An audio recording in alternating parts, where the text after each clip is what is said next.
boys and girls. Woo! You know, doing these once a week isn't really a bad thing because then I'm energized for the next one. Because man, I was pumping them out 2, 3, 4, 5, 6 a day for a minute there, and it was wild. But look at us. Look at us right now on a fine Tuesday evening. It's after work. All the BS is behind us, and we get to sit and talk to one of our favorite, and not only favorite, but he's one of the newer guys, if you will, on the local scene around here. This is STP with Don Kincaid and our special guest, anytime, Allin Bayno. What's up, my man? How you doing, man? Not much. So this is a cooking show, right? Where's your cooking utensils? I thought we were stirring the pot. Uno momento. I know this is not good TV, though. Let's see. If I see it right, it's right here. Hold on. Okay. Just for you, my man. Just for you. Check this out. I'll wear my... I was under the impression this was a cooking show of sort, you know. Yes. That's what we were doing. Is going to be delicious. So I'll wear my barbecue apron, and we'll have a blast. That works for me. This is a first for STP, by the way, boys and girls. First off, welcome to the show. This is the first time for Mr. Bayno joining us. I appreciate you. I appreciate your time and sharing it with us, the fans. Thank you. Yeah, thank you for the platform. You know. Absolutely, man. That's what it's for. It's not for cooking. It's to get to know the local talent that we get to see when we go out to the shows. In my area, I've seen so many rise to the top and become the cream of the crop, if you will. And my local scene keeps pumping them out generation after generation, if you will. But you're a different kind of breed. You're not one of these guys that I've met who's coming from the ground up as, you know, a late teens or an early 20s getting into the business. So if you could kind of maybe just start right there, you're getting in a little bit later than most would. Let's kind of start right there, my friend. I'd say probably more than just a little bit late. So I started my training in September of 2019. I was 31 years old, 2 months away from my 32nd birthday. That's when I enrolled at Team 3D in Danbury. So I'm definitely a late starter, very late. 31 in this business is almost ancient to be getting started. Yeah, there's definitely a lot of guys who get started in their teens, very early 20s. I was late. I was definitely late. Okay. We're going to continue that, but just for a second, tell us, the fans, Team 3D, who's running it? Who's training you down there? What's going on? Where's it located? Yeah, absolutely. So when I started in 2019, there were 2 locations, and I believe there are still 2 locations. The one in Florida is typically primarily run by Devon, Winter Park, Florida, I believe. And then the one that I went to is in Danbury, Connecticut. That is primarily Bubba, Bully Ray Dudley. When I was going early on before COVID, we had Tommy Dreamer coming once bi-weekly, twice a month, at least once a month. Dreamer would pop in, watch us do our stuff, give us feedback. And we had Randy Shawn. He used to go by Jay Busta. A lot of people know him by the Platinum Playboy. No, we don't say that. So don't say Jay Busta. It triggers him. Yeah, those 3 guys: Bubba, Tommy Dreamer, once or twice a month, and Randy. Excellent, man. Fine talent, amazing knowledge, brains in the business right now, and been around for a while. All 3 of them in their own right. And you mentioned Randy Shawn, and I'm just going to pick him up for a quick minute, then we're going to move on. Randy Shawn, one of those guys that's been around in this area for a while. You think, he's got a look. He's got the end ring. He's got the mouth. So, I mean, why aren't we seeing Mr. Shawn on TV? I've said that for a while. but he's one of those guys that's been in our area for a while, and I'm absolutely stoked that he's doing the head training kind of thing in Team 3D, because I've seen a lot of students in my area coming out of the Team 3D as of the last couple years, you being one of them, and knowing that he's behind, the new generation of Team 3D students, no matter the age, it's amazing to see. So I just personally wanted to say, seeing Randy Shawn in that mix for me personally is pretty cool. But let's get back to you for being 31 starting into this. What makes a man in his 30s being like, you know what, I've loved wrestling for a long time, and this is something that I want to do for a living, and I'm jumping in full bore. Why a little bit later than most? It was better late than never. The old cliche, better late than never. I kept telling myself I'd rather my regret be that I got started too late than that I didn't do it at all. If I'm going to sit back one day, 20 years from now in my 50s and my 60s, I'd rather say, I regret starting so late, as opposed to saying I regret not trying it at all, not giving it a shot. Like you said, like pretty much everybody, I'm sure you've taught, we were all fans growing up. We all loved it as kids. And it was just, it was literally now or never. You're not getting any younger, body's getting older, losing hair. It was now or never. So, I had been looking through online for a lot of schools. As you mentioned, there's a lot of great schools in the area, in the Connecticut area, the New England area in general.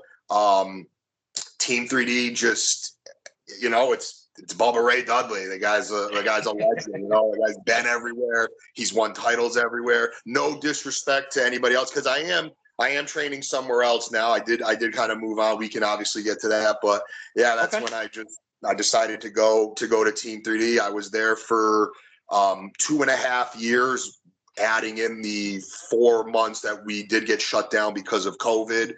We basically had to stop cold turkey, which sucked. 4 months, in the grand scheme of life, 4 months isn't a long time. But when you're in wrestling training and you just completely stop you have to picking back up 4 months.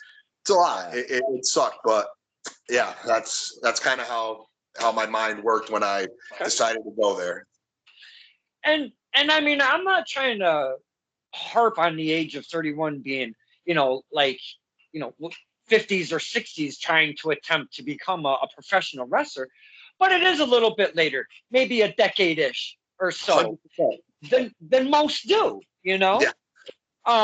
So physically, you seem to be in pretty I wouldn't mess with Mr. Bayno. I mean, because first off, I'm not an athlete and I'm skinny as fuck. But I mean, you seem to be in solid shape, and I'm sure you work to improve yourself in the ring and at the gym and such, because you've got a good base to you, a good shape to you. So I mean, it's not like you're some kind of out of shape guy trying to get into this venture at the same token, Yeah. No, I've always been somebody who went to the gym. I've always been fitness oriented. Starting later, I can't really speak to what it would have been like, obviously, if I had started in my teens, early 20s. One thing I can say, knock on wood, is my body feels great right now because it doesn't have 10 to 15 years worth of bumps and bruises. I feel great. You come off a show on a Saturday or a Friday night, whatever. There's going to be sore ankles, sore shoulders, and stuff, but nothing major. Nothing major as of now. Thank goodness. Knock on wood again.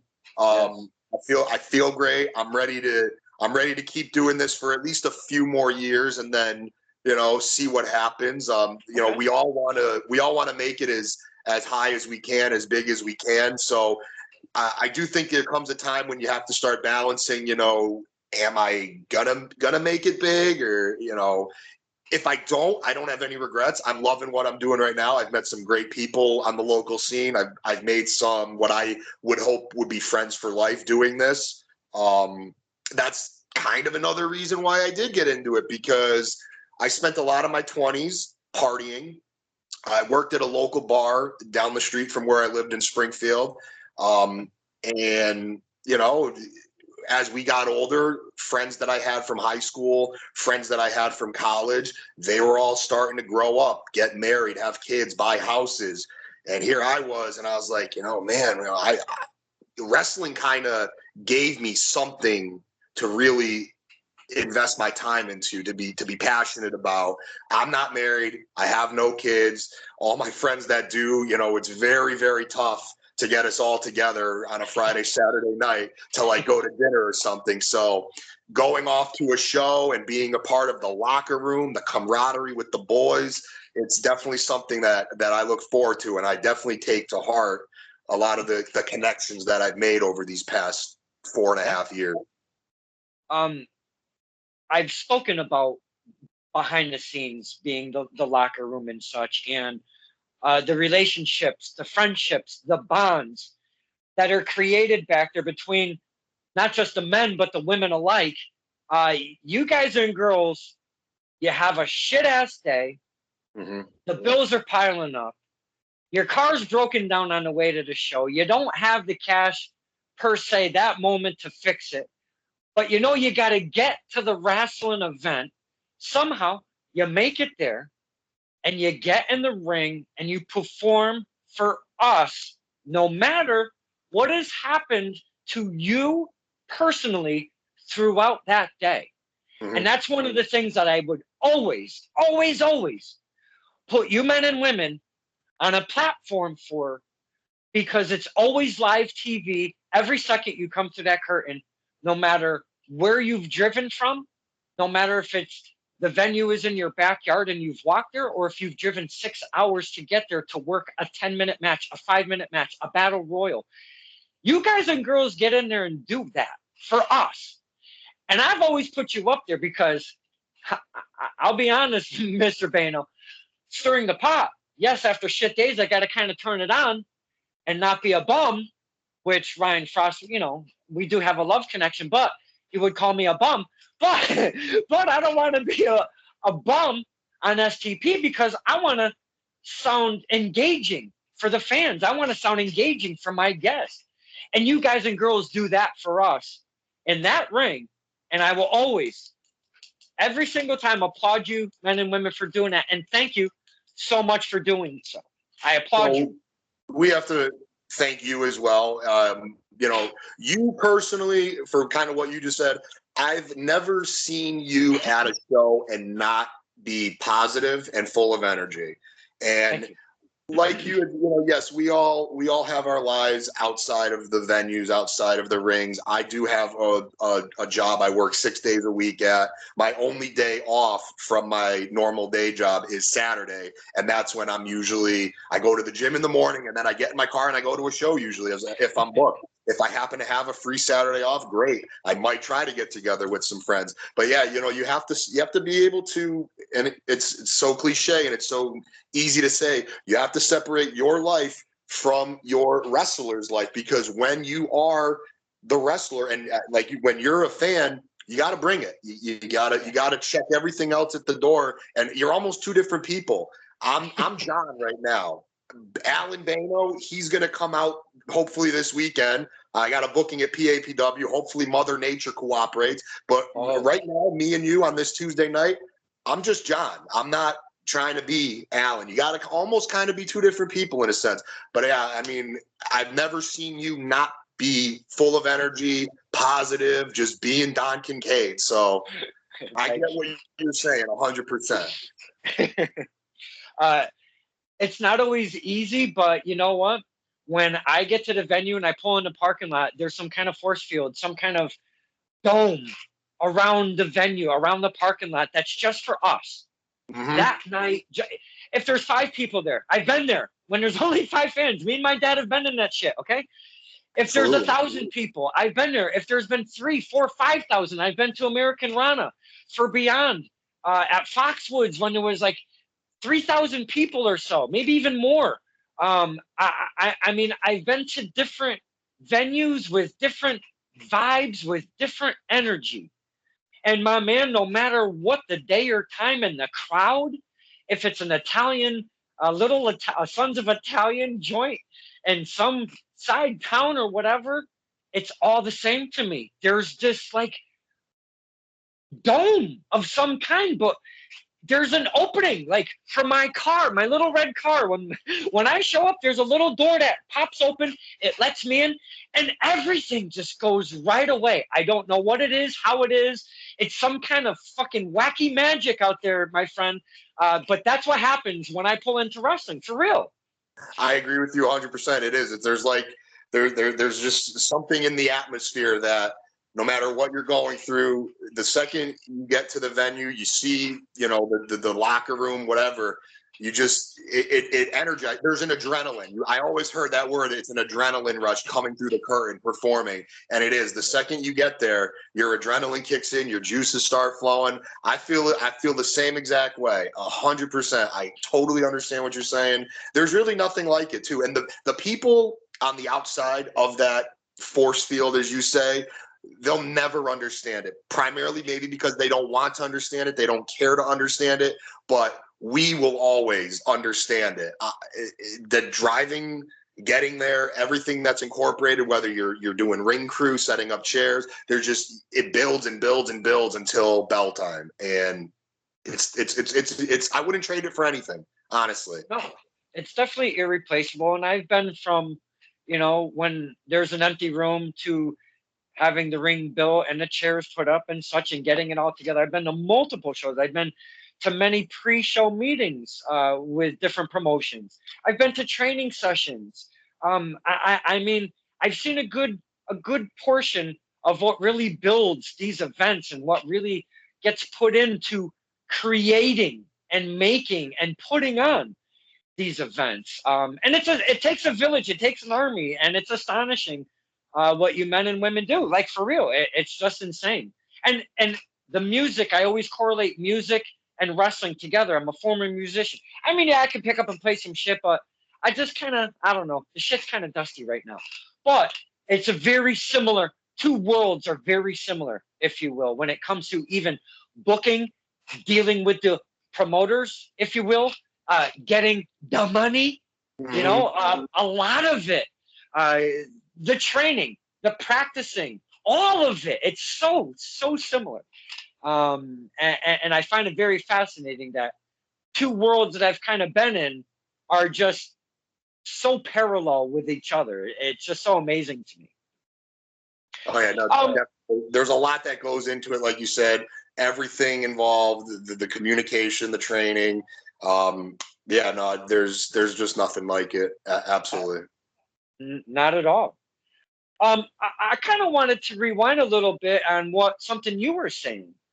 It seems like some have, but many haven't, because this is, you know, their dream. This is what they've been wanting to do since a little boy, and, you know, 8 years old, and the Rey Mysterio and similar kind of stuff, right? The way you were speaking earlier, and again, some have set a goal. If I don't do this in 5 years, I may be thinking of something else to do with my professional life.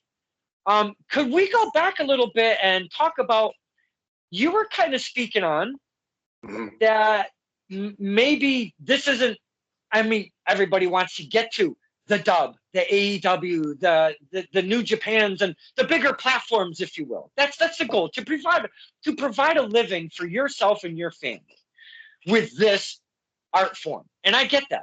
But it sounded like kind of you were maybe had a goal, a range, a time frame set for one Allin Bayno. Am I wrong on saying that?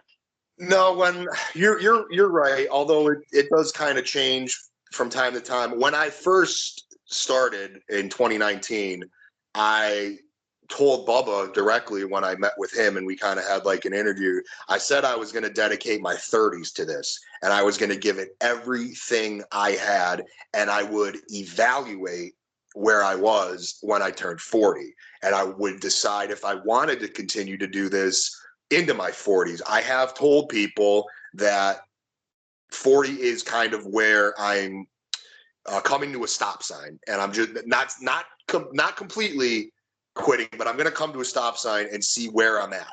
and see how my body is. I turned 38 in November, so I definitely have 2 more years. I'm laying it all on the table, leaving it all in the ring. I'm going to give everything I have and just see the connections that I've made, see the feedback that I've gotten, see if anything happens to come my way, if the dub calls me maybe for extra work, just whatever it is. But yeah, I do have kind of a window. As I had said, I'm not married. I don't have any kids, but I do want that one day. I do want to be a father one day. I do want to be a husband one day. And I know there are a lot of guys. There are a lot of guys who are fathers and husbands in this business. And I respect the absolute fuck out of them for what they do. I don't know if it's right for me to balance my family with wrestling. If I didn't, make it big or whatever, I would, probably would rather just focus on my family and my kids if that comes about one day. I guess I work 6 days a week, and if I have kids and, my one day off is Saturday, I want to be with my family. I wouldn't want to be going spending 6, 7, 8, 9 hours at a wrestling show. And again, I mean absolutely no disrespect to anybody who does do that. I know a ton of guys that I've been in, that I've had matches with, that I've worked with. I know they have families. I know they have kids, and they make it work. And I applaud them for it from the bottom of my heart. I just don't know if that's for me. So yeah, I've guaranteed I'm going to give everything I have for another 2 years till I'm 40, see where I'm at, see how my body's feeling. Hope to God there's no major injuries, anything like that.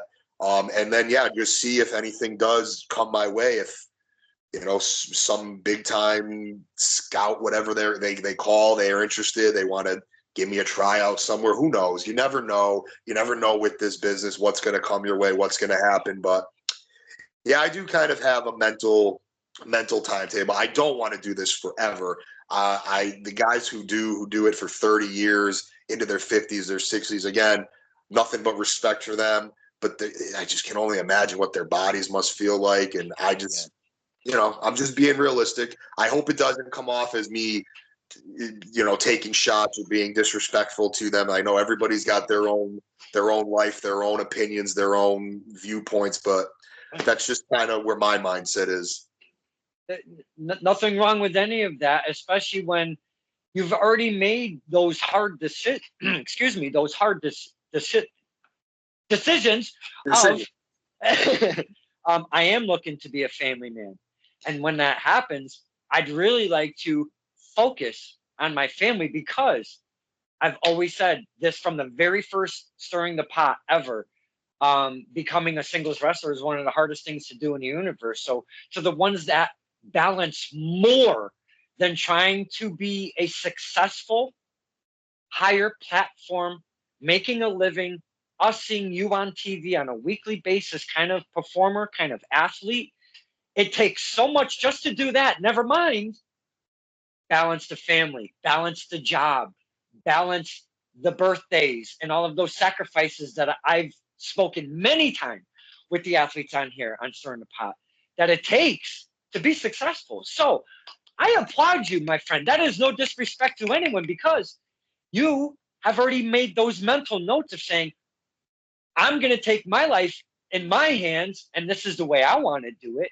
And I don't want to come off like somebody that I'm not. And I don't want to try to balance a family and wrestling. I don't think I can do that. And I want to be a better father than I think I can as a continual, active, professional wrestler. So I applaud you for that. No disrespect to anybody, my friend. Thank you. No, I do appreciate that. Yeah, it's just, I would hate to miss my son's Little League game, my daughter's dance recital, because I'm going and working an indie show. No disrespect. It's just, I'd rather just be there. I'd rather be there for the family if, that's what happens. So some are really born and bred to make those sacrifices, my friend, because I talk to so many of them. And you see them at the shows yourself. You see them in the locker rooms. The ones that are, have made the decision that this is my life and that's it. Whatever happens around that, I'm going to have to try to really squeeze it in. and try to make that balance. It's no, absolutely no disrespect to anybody in the industry, my friend. Absolutely not, because not all guys that are doing this, and not all women that are doing this, are family people. And so I mean, I just applaud you for keeping that focus and doing what priority means the most to one Mr. Allin Bayno. You know what I'm saying? So, I Yeah, mean, right that's life. now the That's stars life. are aligned right now. Like I said, I'm a single guy, no kids. So everything's working out perfectly right now. But I do know that that is something I want one day. And if that happens, then choices will have to be made. And I kind of would want to focus on the family. But for right now, I'm all in on the wrestling. This is what I look forward to every week, every month, every show, every training session on Wednesday. I don't have any other distractions, so right now I'm full throttle, all in. So Excellent.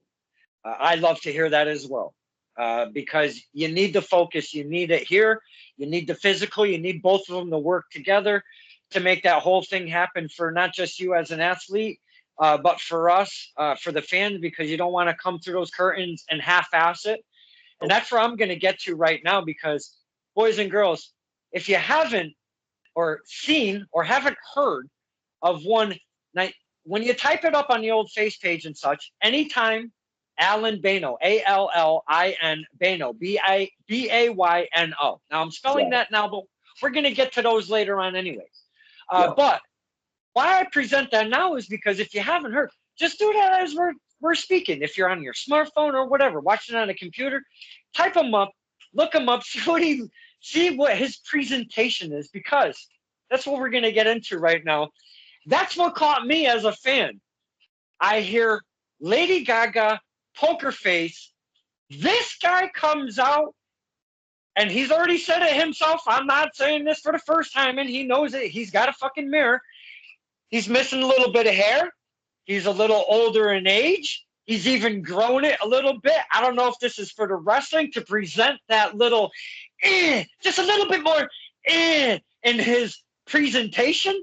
He comes out with little light up glasses. He's got a vest. He's got a singlet. He's got a dance. And every single piece of that, my friends, pisses me off. And I love it. Because that, you know what, my friends, your eye needs to get, needs a little something. And without that little something, it's just another guy. It's just another girl coming through that curtain. And it could be a generic looking wrestler doing a, yeah, come on, guys. No. Anytime Allin Bayno is not generic, he's got a lot of creativity from what I've seen. And he caught my eye right off the ripper as a fan. And we've kind of had a relationship, if you will, over time. Over time. And it's been a lot of fun. I wouldn't change a second of it. So, please, my friend, let's get into this whole thing. Your character, your presentation, your gimmick, if you will. Let's start what you're doing now, and then we're going to go into the Wayback Machine and go way back to where you started, because maybe you had something funky like Kane when he was a Christmas creature or something, and we just got to find out where the beginnings were. But right now, we're going to stay here. Give us this whole presentation you've got going on. And not only that, the Lady Gaga, why are you doing that to my brain? Please take over, my friend. Well, like you just said, you gotta catch their eye, you gotta catch their attention. You want people to leave the venue remembering you. You want to be memorable, whether that's with your entrance, whether that's with your promo. Listen, I can't do the flippy stuff, okay? I'm not the acrobatic. I can't, wow them with the high flying stuff. I like to do more power stuff, but I want to be remembered. And I do think that something so over the top like that gets over in its own aspect, in its own way. People have told me, they go, They go, boy, we did not expect a guy like you to come out dancing the Lady Gaga, doing the things that you're doing. We just expected you to come out being like Braun Strowman, just yelling, pounding my chest, coming out to some generic rock and roll song. I said, no, I got to do something that makes people remember me in some way. I wear pink. I wear pink and green sometimes. That's one of the singlets I have. It just whatever I can do to stand out and try to get over, it's what I'm going to do. Part of that gimmick, and we're definitely going to continue, part of that gimmick, boys and girls, he comes out and he does not like a like a communist march, but he does a march, if you will, of his own brand, it seems. I don't know. I can't even repeat it. I couldn't mimic it if I wanted to, but someone has. And not only did that someone do that, he did it while he was at work. That is my guy, Josh. Josh Gregoire is a huge independent wrestling fan. He's 29 years old. He has Down syndrome, but it does not matter one single solitary bit because he gets right into the middle of the mix sometimes and has himself a whole lot of fun. And not only that, he's my right hand man. We go to the shows together with his mom, and we have an absolute blast. And I will tell you one thing. He loves Allin Bayno, and that even pisses me off a little bit more. My guy Josh has a part-time job at his cousin's little gift shop, and he recorded himself mimicking you in that dance, and it was absolutely hilarious. Did you see that? How did it make you feel seeing that? And just give us your thoughts on that, my man. I did not see it. I would love to see it if you after this, if you want to send it to me. I didn't see it. Really? No, I didn't see it. And I will absolutely send it to you. Yeah, no, I would love to see it. It makes me feel great. It makes me happy that somebody has connected with me in some regard. It does, and I bet Josh got promoted too because of how good I bet he got a promotion for doing that. Whenever you, Josh, and Karen show up to a show, you're the best fans in the audience, bar none. I think I speak for just about everybody when we love having you guys there because you're engaging, you're into it, you boo, you cheer, you're just there, you're involved, invested. So no, I love knowing that he did that at work. That does make me feel pretty good, and I will have to see that because I haven't, unfortunately. Well, I'm sorry I had to describe it and tell you for the first time. But his mom, my dear and near to my heart, my love, KG, I'm DK. Together we're DKG, if I'm not mistaken. Hey, I don't have really a whole lot going on upstairs, Mr. Bayno, so just bear with me. DKG, we love going to the shows and having an absolute blast. That dude's got like 700 wrestling shirts, plus 700 wrestling shirts, dude. I mean, that's insanity right there. I'm going to have to get him one more because I don't know if he has one of mine. So we might have to go to 701. And he can wear it all around the house, and you can just see this whenever he walks by with the shirt on. Oh, joy. The character, it really does go over, if you will, twofold because I've seen some of the guys in the crowd and younger too. They absolutely love them.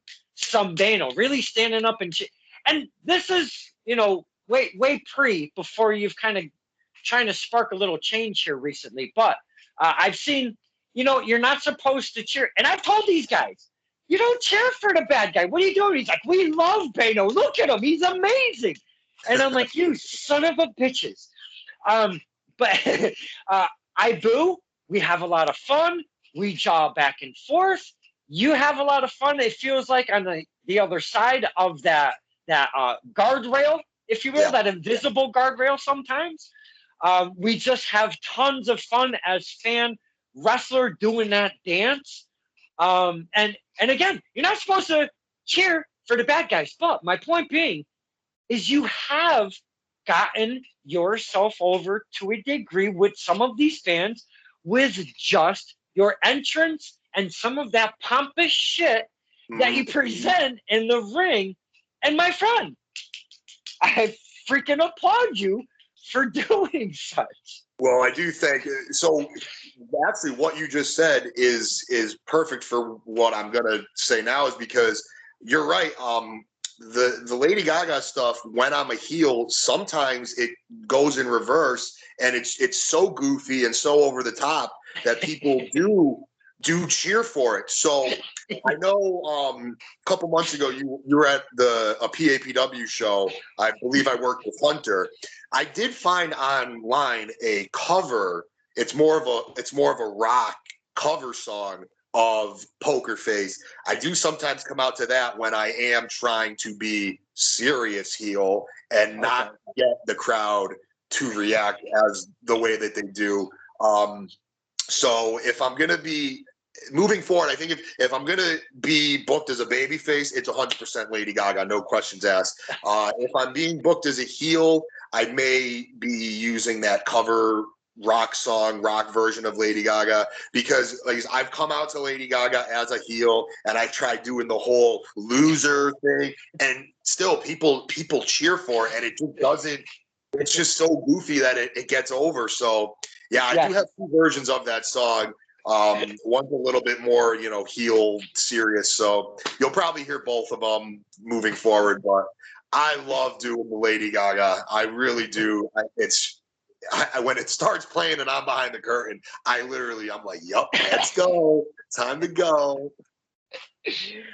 And it does, for the reason being, is because of your damn presentation, my friend, because it is over the top, because of your look personally before you've put on your singlet and your vest and your flashy glasses and your dance and the music and everything around it and your L.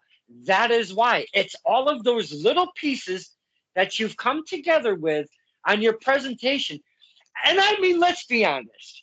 If you're a middle-aged guy or a middle-aged woman, I mean, I'm 53, and a guy with your look coming out to Lady Gaga dancing, you can't help but get caught up in it just a little bit, my friend.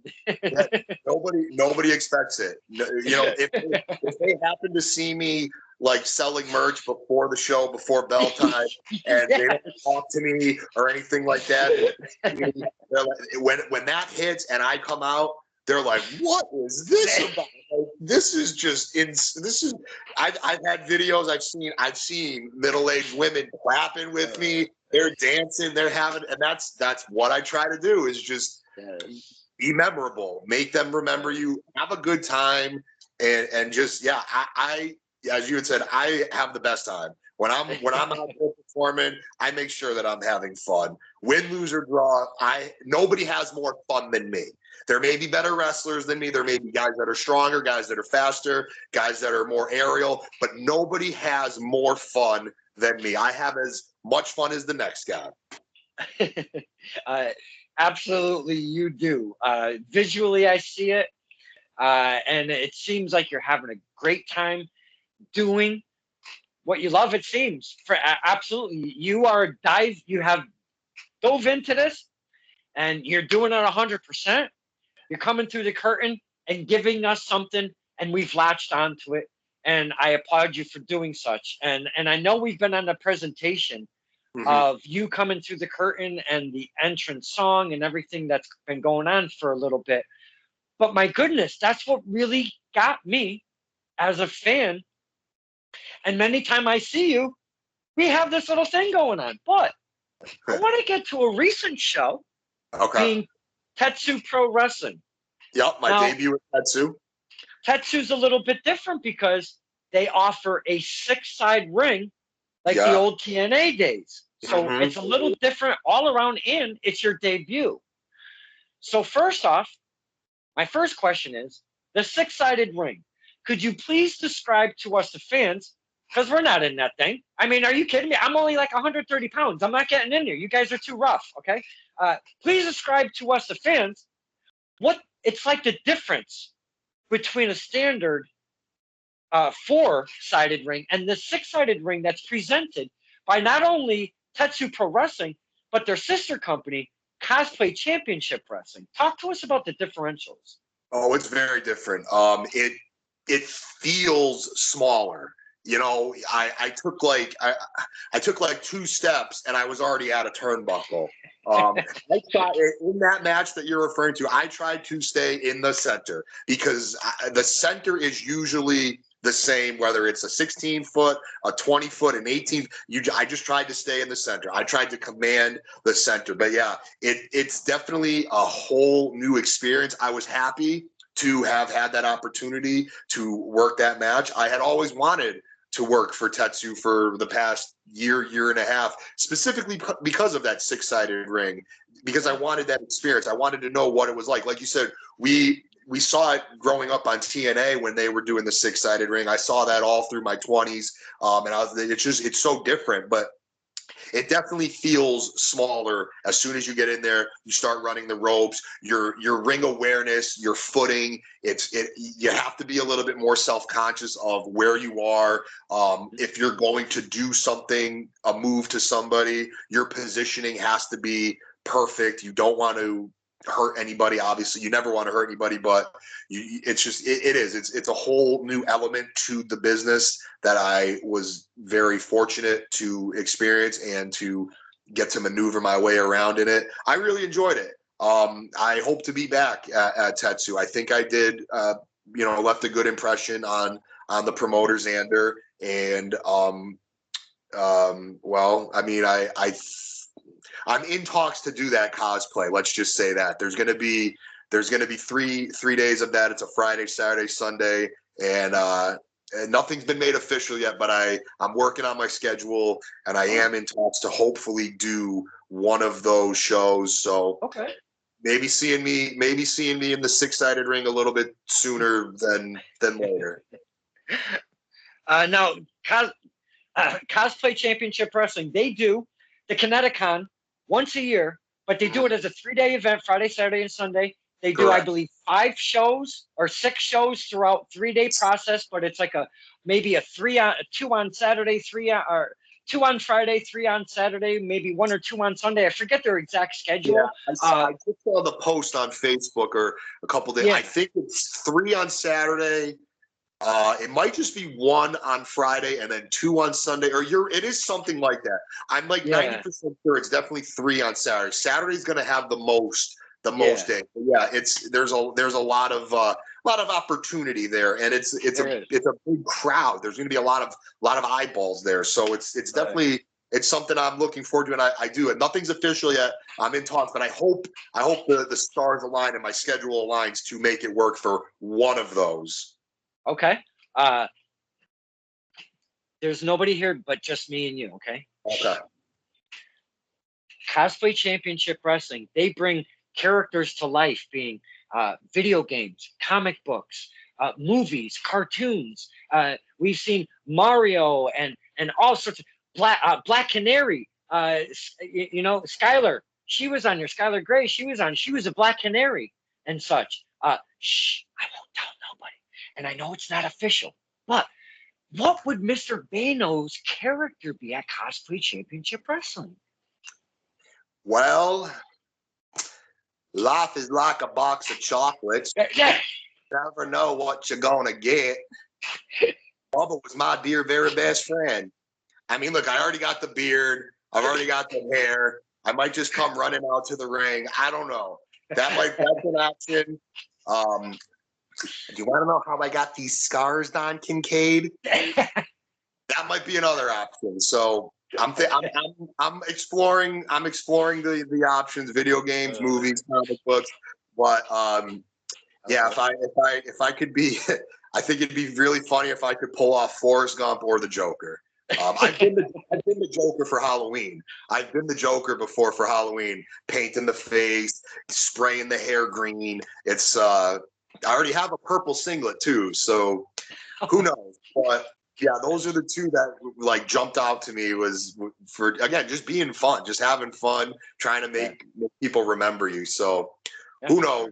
We'll see. But now that was a multi-man match at yeah, Tetsu. yeah, Now my return, if you will, I had TOS Youngboy on here, yeah, and I asked him about the six-sided ring. Now he's a smaller guy, got a little bit lighter weight than one Mr. Bayno does. He said when he first hit the ring, the ropes, because I said the ropes look a little thicker, shorter, which would mean, by logic and physics, that they're a bit stiffer, if you will, than a regular rope would be. He was like, Kincaid, I ran to this rope and it didn't even move. He goes, I had to really give it something. Those ropes, Mr. Bayno was a little harder to work those ropes than a normal four-sided ring was. Yeah, definitely. You are right.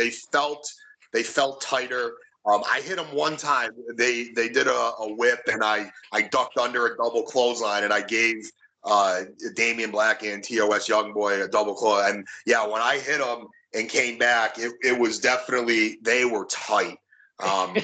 And I don't think it was nobody gave them an extra turn or anything like that. That's just how they are.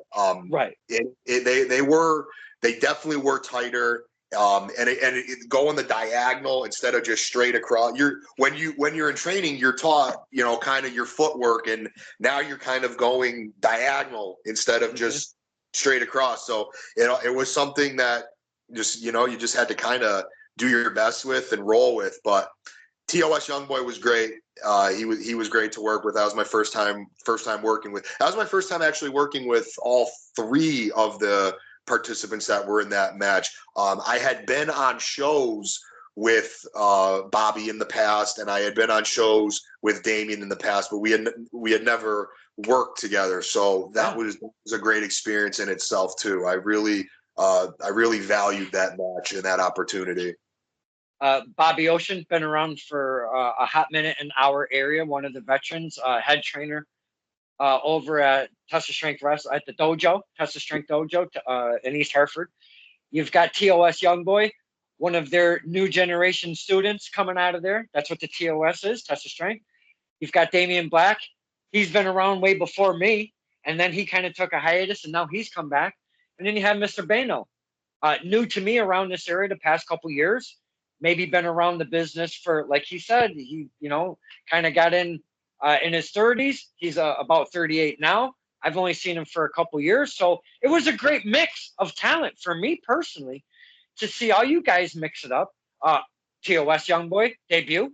Bobby Ocean was not. I don't believe that was not his debut. But you had Damian Black, that was his debut, and Allin Bayno, that was your debut. So I mean, it's pretty cool to see the new fresh talent come in, do their thing, showcase a little bit of something, and get the fans to know you a little bit. So that was a pretty cool match for me personally. Yeah, I loved it. There were a lot of creativity. There was a lot of creativity being bounced around each other because Bobby's experience, TOS's his skill set being more of the agile, quick, high flyer. I had my own stuff that I wanted to try to do, and Damien had his. He's a striker. He likes to punch and kick the crap out of you. So with the four of us just kind of sitting around talking about how we wanted to go about putting that together, psychology wise, it was really awesome. There was no like ego. Everybody was receptive to everybody's suggestions, their opinions. What we all tried to see what the other wanted to do, see it through their eyes. So that match really came together nicely for the four of us. I loved it. Can't speak highly enough about it. Very cool. There's a stairwell that goes up to a second floor, and at the second floor, it's squared off, and you can see the ring. That point of view was amazing for doing match footage and stuff. It was very cool. Yeah, I almost thought Troy Stevens was going to die. I thought he was going to get thrown off. That's a whole other conversation for another story. But yeah, that venue was definitely unique. I enjoyed being there a lot. I like you said, the viewpoints from being up top. Some of the pictures that Yes. were sent from people doing photography came out really, really well too, because they were so high up and looking straight down. So it was cool. The whole show was great. I really, really loved being there, and like I said, I'm glad to still be in good standings. I think I did okay that match, so I made a good impression, good first impression on the promoter, and hoping to be back. Like I said, Yeah. Definitely good times at Tetsu. That was definitely cool. Now let's kind of rewind. Was this whole anytime Allin Bayno your first character thought coming out of the? Wait, really? so I always knew that I wanted to do something with gambling, the casino. I think it's something that's marketable. You slap some dice, some cards, a heart, diamond, spade, club on a T-shirt. It's something that is and it's always been a part of my life. That's not a gimmick. I forgot what year it was. I think it was 2001. 2002 maybe. A guy named Chris Moneymaker won the World Series of Poker main event, and from there poker, No Limit Texas Hold'em just blew up. You started seeing it everywhere, all over ESPN, all over the sports networks. And me and my buddies, we used to play. We for $5 even. We would just. I've always loved playing poker. I used to play at local bar tournaments. I used to sneak onto the tables at Mohegan before I was even 21. It's always been a part of my life, even still to this day on Friday nights. So I play in a local softball league in my area. We play our games usually at like 6, 7:30 at night. I go home, take a shower, maybe watch a little SmackDown because I'm still a WWE mark, and then I go play poker at MGM Springfield. I mean, okay. The casino gimmick character has always been in the works. It's always been in my brain. Now, I didn't know I was going to do Lady Gaga. That definitely was not always the game plan. That just sort of was me throwing shit at the wall and seeing what stuck. My first show ever at New Age Wrestling was August 2021. I wrestled Hamlet Hertzu, and I came out to Ace of Spades by Motorhead. Wow. That was my original theme song, and then I just started, playing around with different songs, different entrances that were casino themed, and Lady Gaga, the rest is history. But to answer the original question, yes, the casino stuff, that was always in my head. What I wanted to do, being so goofy and doing the dancing, that also just kind of evolved naturally. But have you ever seen the movie Casino? The Pacino or something like that. Robert De Niro and Joe Pesci. Yeah. Years ago. So Robert De Niro played kind of like the methodical mastermind. He could see all the odds. He never lost a bet. And Joe Pesci was the tough as nails gangster, the mafia enforcer. I wanted to try to combine both those characters in that movie into my wrestling character. I wanted to be the big, tough, fight you tooth and nail kind of guy that Joe Pesci was, but I also wanted to be the cerebral assassin. I know that name's already been taken, but a mastermind. I've cut promos where I've talked about how I can study my opponents and know their weaknesses and see what they're good at, and I can avoid it, and yada yada yada. So that movie, one of my all-time favorite movies, probably my favorite mob movie, was a big inspiration for what I did want to try to do. Again, the Lady Gaga thing just sort of happened, but yeah, that the casino stuff, it was always there since I was a teenager. You kind of got to hang on with me. I'm going to bounce back to Tetsu one more time because sure. I visually remember something, and I remember seeing the footage of said interaction with yourself and myself during your entrance from the Fogman. Yeah. The Fogman's to my girl Karen's to my direct left. Yeah. And I believe Josh I can't remember. He might have been behind us or on the I think side of me. Josh was on Aaron's left. You had Matt Decor sitting next to you. Oh yeah, Matt and Jess. Yes, Matt and Jess to my immediate right, and then Josh and Karen over to my left, and then Fogman was over there. So it was kind of a fun perspective. Now, you're coming out as a good guy, and I've done this with Skylar, except I never stuck it like I did with you. But I did not do it to Skylar. I kind of changed my note. You came out, you're portraying a good guy, and all of a sudden, me and you, we are just like oil and water when you come through that curtain. And I kept giving you the oil. You kept giving me the, what the hell you doing? I'm a good guy. I thought we made amends and such and yada yada. And you're trying to calm the situation down. And I'm sitting there just booing the shit out of you. And I don't do it in a vulgar way, but I make sure that I know that you know that I'm there. And I'm not cheering for this guy when he comes through the curtain. I don't care if you guys are. I may yell at you guys because you're doing such, like, what the fuck are you guys doing around here? What kind of bizarro world is going on? Everybody's cheering, but me. I'm talking smack. You're leaning over the ropes. You're like, Kincaid, I thought we had something going, and blah, blah, blah, and there was amends made. Because if you rewind a little bit more, at a CPW, Coliseum Pro Wrestling, I went to go do a Kincaid file, a live promo real quick at the show. There was the likes of Jared Diaz, and there was the likes of Allin Bayno, and there was the likes of Hugh the Ref that I never like to speak of. There was the likes of, I'm missing one person. Why am I missing one person? Louis. Oh yeah. Oh yes, the premiere. Premiere. And I came over, and this guy, he started the AKC, the Anti-Kincaid Corner, which grew into the Anti-Kincaid Club. It's too big for a corner. There's this whole thing going on.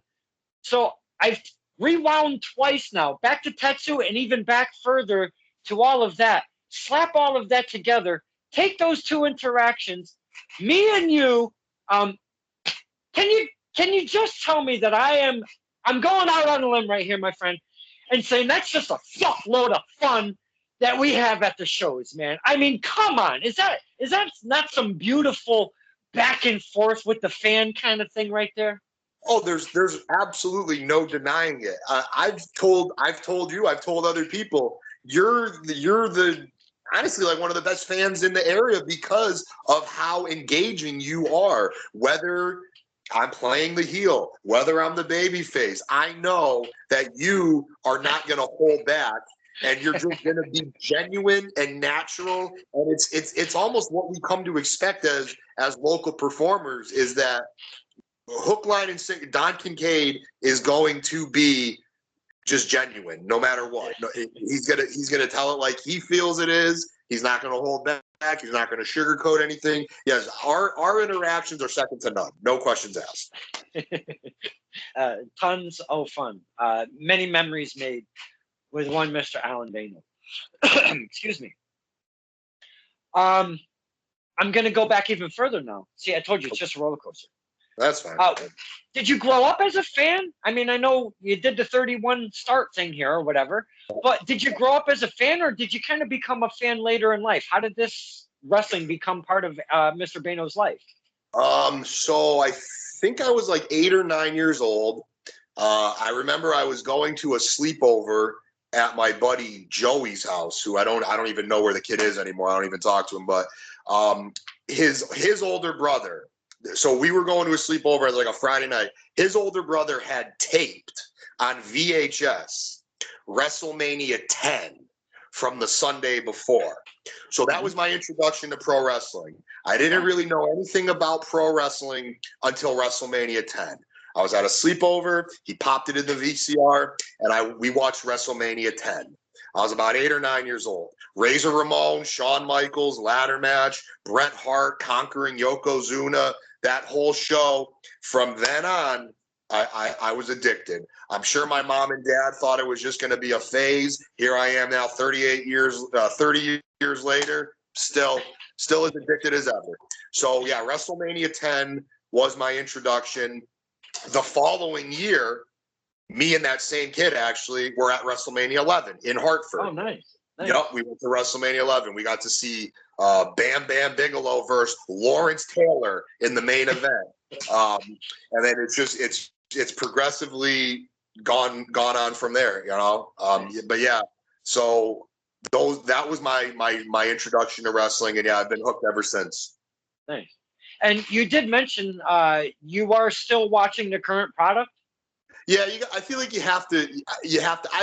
I don't sit and invest all 3 hours on a Monday night.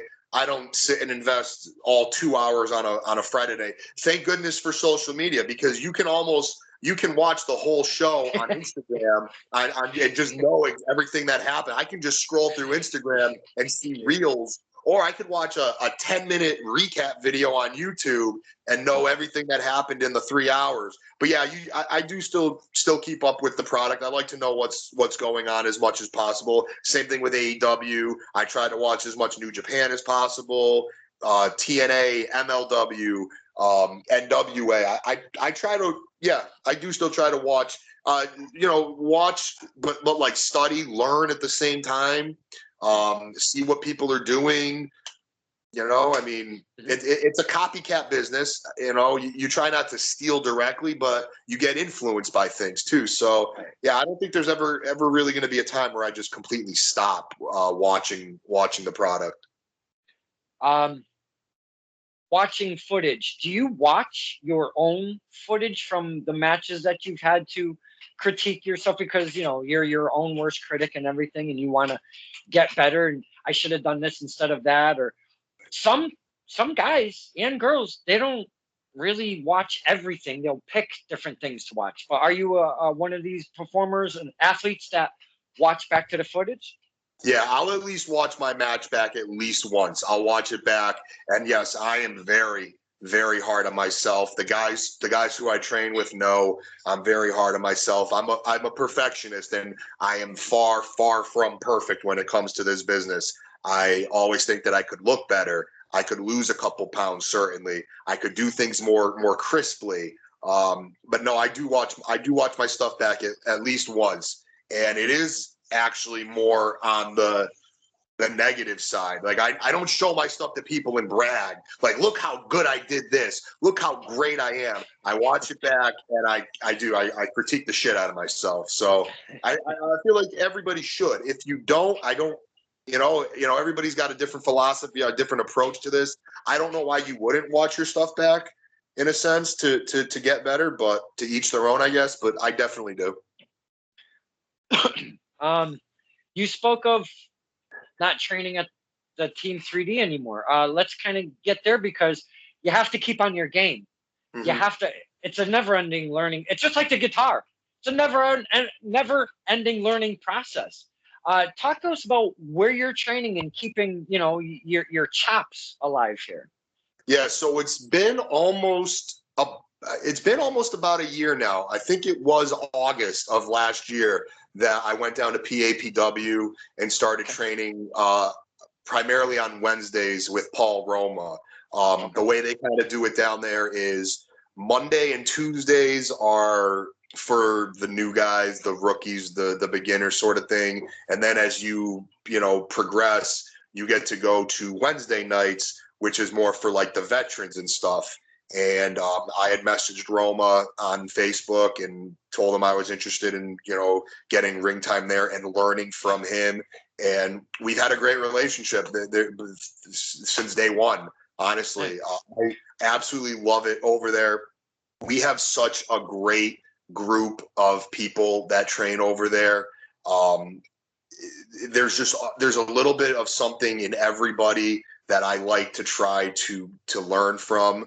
Troy Stevens has been great. He is one of the smartest guys I've ever talked to locally. Buzz Bloodsaw, Quint, he's awesome. He gives me great suggestions for working as a big man. We've got Jermaine Marbury, Alan Compass, some of the females we have there, Skylar, Daje Simone, Jada Killa J. Sunset Steve's there. We just have a really, really good group of guys that I love going over there. I'm sorry to anybody that I didn't just name. I don't want you to think it's like a Academy Award acceptance speech. I'm gonna leave somebody out, but Brad Baylor comes every now and then. He's another great guy I like to talk to. He's very young but very smart and intelligent. There's just Jekyll. I'm trying to say everybody's name so I don't leave somebody out. But why did you have to mention Jekyll? Why you got to go and mention Jekyll?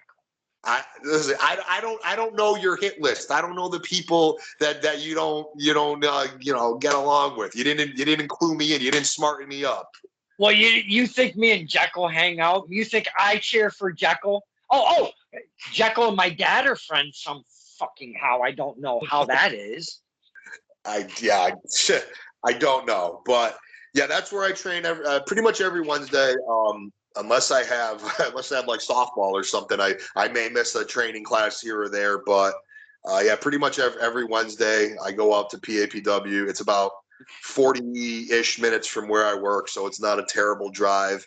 And then I come home, and I love it over there. It's been great.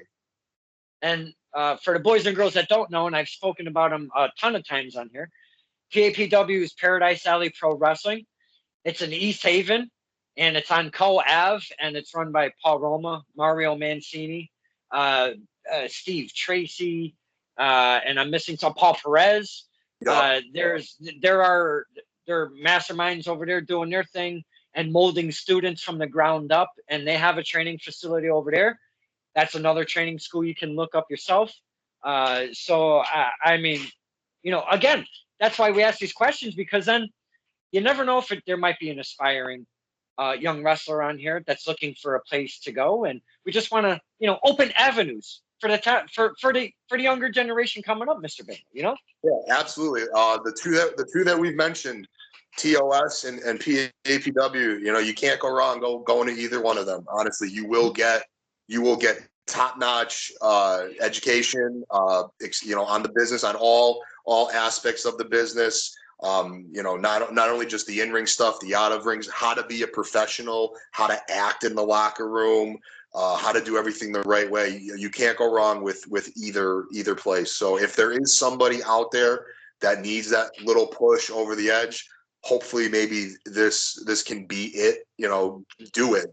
Don't regret it, or don't not do it and then regret it. Get out there, do it. Trust me, it's hard work. It's a lot of dedication, but it is rewarding as hell. It is. I like to talk about support system, and I know you said you're not married or anything like that. Have you had your family at the shows that see this? Because you being a wrestling fan, and if it wasn't a phase and now you're doing it like for real, have they seen you perform at all? Yeah, they've. My mom, my brother have come to a couple of the local shows. My grandmother came to one or two of my shows before she passed away. I've had some friends. I've had some friends locally that come. Everybody, they don't come to every show, but they do try to get to as many as they can.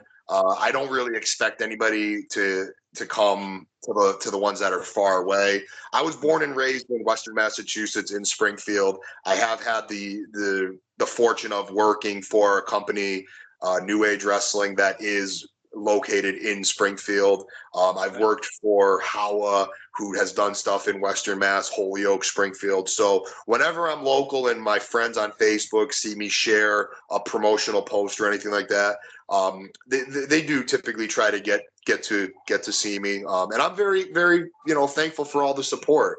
A lot of people out there probably just, plain and simple think wrestling is stupid, but my friends, family, they've been very supportive. So I definitely, I can't thank them enough for that. Absolutely. We always talk about the perseverance, the sacrifices, and everything that it takes to become a wrestler. Not only that, when some of the talent go on hiatuses, it may be for an injury. It may be they were in a car accident, or it may be a death in the family. They need some time to themselves. Could be a multitude of reasons. But sometimes these hiatuses, they really need to take some time away from wrestling because it's gotten to the point where, do I belong here? Am I doing this thing? Should I be doing this? Why am I doing this? And there's a bunch of questions, and they pull back a little bit and question themselves. Not per se quit, but maybe Yeah. question themselves. Should I be doing something like this? Have you gotten into any of those conversations with yourself, my friend? In a way, there are I've been fortunate where I've had pretty much a very positive experience my couple of years in the business, but I do know how toxic wrestling can be, especially with the promoter beef. If you work for if there's 4 promotions, A, B, C, and D, and you work for promotion A, now all of a sudden B, C, and D don't want you working for them. If you work for promotion B, A, C, and D, and I definitely can understand why somebody would just get completely fed up and stressed out with that. Why am I not getting booked? Oh, it's because I worked for this company and now these other companies don't like me, even though they don't know me, even though I'm a great guy, but because I worked for somebody that's got an issue with it, there are some toxic elements to it. In terms of me like self-doubting myself, that hasn't happened yet. And again, I'm not bragging. I'm not trying to sound cocky. I'm very comfortable with where I am right now. Still trying to get better. I always want to try to get better, try to get faster, stronger, better shape, better cardio. But as of right now, I'm very, very happy with what I've done over the last 3 years almost. And not yet. None of those questions that you had kind of just talked about have really crept into my head yet. People tell me they feel safe with me in the ring, and the 2 most important things to me when it comes to this business are being safe and being entertaining. Those 2. If you're safe and you're entertaining, I think you'll do fine. People will want to work with you. People will trust you. They'll put their body in your hands, and promoters and fans will want to see you and book you because you're entertaining. So far I've been told that I'm both, and I'm very, very humble to that, and I appreciate the positive compliments that I've gotten from people that I have worked with and been in the ring with, and I'm just going to continue to keep trying to get better every single day. Nice. Seems like you've been doing very well. You get respect, you're safe, you entertain. That's a damn sure. I feel you've been doing quite well, grasping, getting some of our attention on you, because it's not easy in the business, because there's so much that's been done in the business already. What do I do? How do I look? What do I come out to? How do I speak to the fans? What are my promos going to be? All of everything that I mean, because there's so much that's been done. But I feel you've been on a pretty good path by getting our eyes on you. And again, I'm right back to full circle applauding one Allin Bayno. I can't believe I'm doing this an hour and 20 minutes later. I appreciate, again, as I said right when we started, I appreciate you giving me the opportunity to be on your Kincaid Files, stirring the pot. I had known about you when I first started, and I'm glad finally to get this opportunity. I did have a very good foundation when I started training at Team 3D. I went and gave a bunch of the PAPW guys a shout out. So, it was a lot of tough love with Bubba. Almost to the point where you wondered if it was crossing the line sometimes with how hard he rode. It was so our core group was me, Clipper Jones, TKO Kosenko, Ken Powers, and the Vetrano brothers, Mook and Stock. I'm sure you've seen all of them at some point over the last year, 2 years, whatever. We also had 2 guys. When the 6 of us, when the 6 of us were starting and we were paying our dues and just started basic training, there were also 2 other guys who were more advanced than we were. They were kind of like our big brothers. One was Gio Galvano, He did some stuff at Invictus, Northeast Wrestling. He had an opportunity at TNA, and Mucho Chris Moljo. He was the Invictus champion for so that though us 8, we were a group. We had a great foundation with Bubba. We paid our dues going up to we drove up to Philadelphia a bunch of times, and we did ring crew and security for Tommy when he was running House of Hardcore. We did a couple of TNA tapings, and it was all about, you know, being professional, showing respect. You shake everybody's hand. You ask if anybody needs anything. You're always available if somebody needs something. So, yeah, I mean, I attribute a lot of the qualities that I've developed in the business to that foundation at Team 3D. Absolutely. I can't thank you enough for sharing. Getting a little deeper into one Allin Bayno. Now, this is not how we are at the shows, boys and girls. We don't get to chit chat like this because he's pissing me off and I'm being pissed off.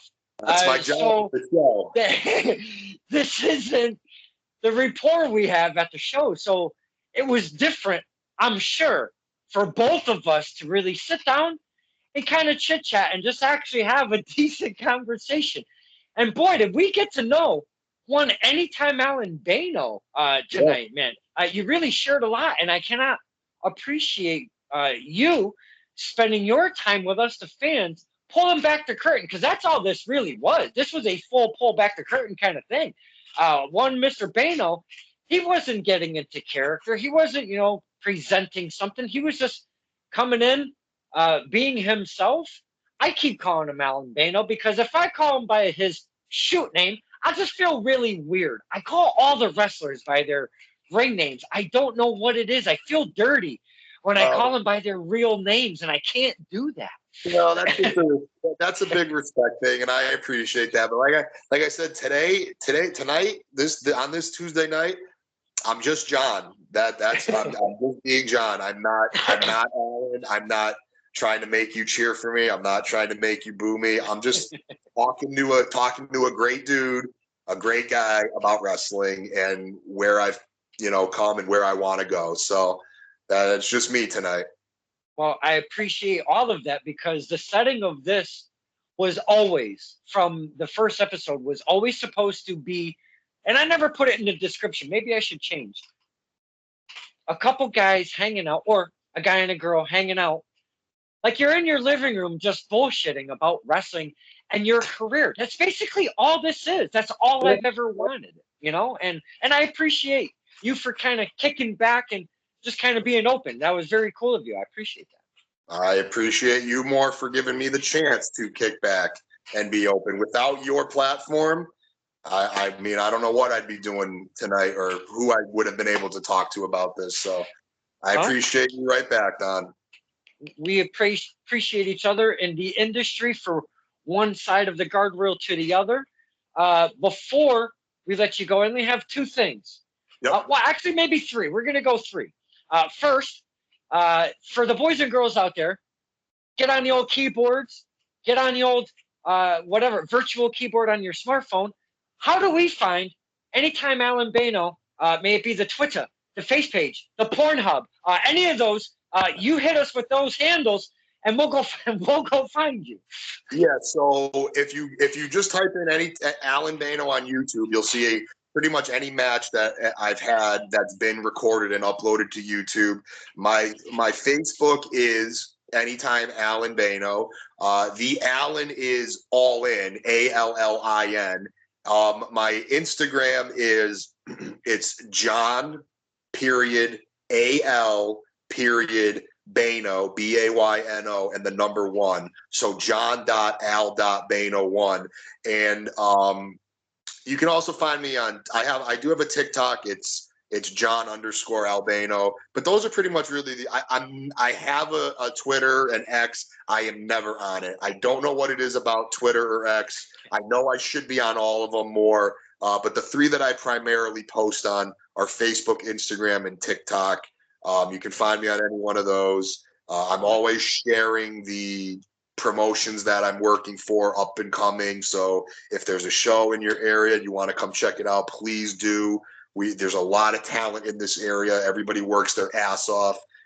You can't go wrong coming to an independent show in New England. That is one thing about Mr. Bayno. Not every single talent, many do. Mr. Bayno being one of them.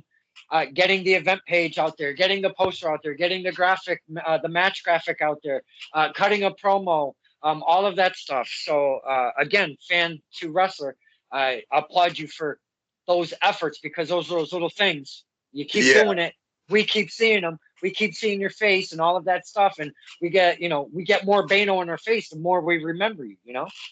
So, and I would do a disservice right now if I didn't say that this Saturday, weather permitting, obviously, because I do know that there is some rain in the forecast, but this Saturday, PAPW, Paradise Alley Pro Wrestling, is going to be doing another bash at the brewery at the Armada Brewery, Armada, Armada Brewery in New Haven. And then next Saturday, on the 20th, I will be in Springfield at New Age Wrestling, which is at the Dunbar Community Center, 33 Oak Street in Springfield. And then also maybe next weekend, I'll be at the Connecticut Comic-Con doing the cosplay, still working out the final details on that. But even if I'm not there, even if I don't end up going there, you people should go to the Comic-Con, check out the cosplay wrestling. It's going to be awesome. Those three things are upcoming right now for the rest of July. Okay. I've heard you mention NAW a couple times, and I would be such a jackass if I never mentioned. Right now, you are a current champion in NAW, are you not? No, that's true. That's true. I am the fans' choice champion. I like to compare it to basically the Intercontinental title. It's the mid-card title over there. It's just been the NAW Heavyweight Championship. So I'm very, I was very fortunate to have worked to that level. I'm not content there. I want to be the top guy. I'm going to keep working my ass off to hopefully get up to there. But yes, I am the fans' choice champion at New Age Wrestling. Yes, thank you for throwing that out there. Yeah, absolutely. NAW New Age Wrestling in the Springfield area. Yes, correct. Is that the only gold that you hold right now? Yes, yeah, that's the only title I hold right now. There's some of the other promotion. I've had some title shots come up short. I was at you and I were at Kaiju on Mother's Day. I had a great match against Corey Jackson for the Kaiju heavyweight title. Came up just short against that. Came up just short against Hunter Tarka for the PAPW title back in March, I think. So I've had some opportunities, and that's how I know I need to keep getting better so that I can one day win those matches. I got you, man. Now, before you go, and especially being a first time on STP, is this your first interview, may I ask? Yeah, long like duration. This is the first real in-depth, over an hour interview, other than just a couple of quick things here or there, 2 minutes, 3 minutes. This is absolutely my first real, true, yeah. Love that. Especially being first time on STP. I would because I try to remember. Again, I only have one brain cell, but I try to ask. I know you've only been in the business for a few years now, but there have to have at least been there has to be at least one fun little story you can share with us, the fans, on the road. May it be a flat tire, may it be at a diner, may it be some. Look at that smile. Do you got something right there in the barrel that you can share with us, the fans, that won't get you arrested? By the way, no, we don't want none of that. That you can share with us. Yeah. So as I had mentioned, when I was first starting out, pretty much, we were up in Philadelphia for House of Hardcore, or it was either for House of Hardcore or for some TNA Impact tapings. And Tommy Dreamer asked me and that kid Gio Galvano that I had mentioned, we needed to go get a big piece of plywood It was going to be for a spot in a match, basically. So he gave us the dimensions. We go to Home Depot in Philadelphia, and we get the thing. And at the time, and I still have it, I have a little Ford Focus, That's what I drive. And we're trying to figure out, like, how this thing's not going to fit in my back seat. The thing, it was basically the size of a table. And we didn't have the bungee cords that we had weren't long enough.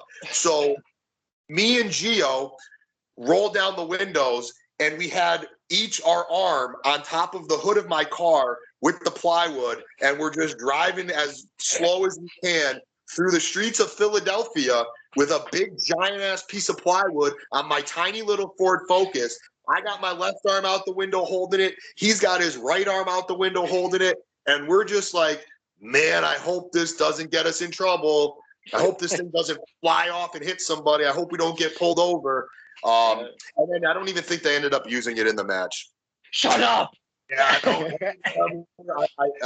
I think the match was Eddie Edwards versus Sammy Callahan. I don't even think they ended up using it, but yeah, that's always one of the first funny stories that pops in my head. Oh man.